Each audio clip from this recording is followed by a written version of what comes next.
தமிழகத்தில் 4 நாட்கள் வேட்புமனு தாக்கல் செய்ய முடியாது என்கிற தகவலை மாநில தலைமை தேர்தல் அதிகாரி அர்ச்சனா பட்நாயக் சொல்லியிருக்காங்க.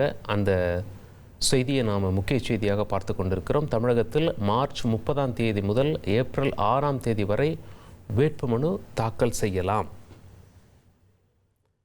8 நாட்களில் 4 நாட்கள் மட்டுமே வேட்புமனு தாக்கல் செய்ய அனுமதி என்ற தகவல் தற்பொழுது வெளியாகியிருக்கிறது.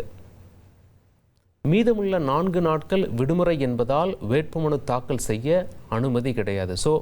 விடுமுறை நாட்களில் அனுமதி கிடையாது. மார்ச் 31, ஏப்ரல் 1, ஏப்ரல் 3, ஏப்ரல் 5 ஆகிய தேதிகளில் வேட்புமனு தாக்கல் செய்ய முடியாது என்பதை வேட்பாளர்கள் நோட் செய்ய வேண்டும். அந்த 4 நாள் தவிர்த்துவிட்டு மீதமுள்ள 4 நாட்களில் வேட்புமனுவை வேட்பாளர்கள் தாக்கல் செய்யலாம். இனி செல்லும் இடமெல்லாம் செய்தி. தந்தி டிவியின் வாட்ஸ்அப் சேனலை ஃபாலோ பண்ணினா செல்ல இருக்கும் இடமெல்லாம் செய்தி. இதோ QR கோட் இப்பவே ஸ்கேன் பண்ணுங்க, ஃபாலோ பண்ணுங்க.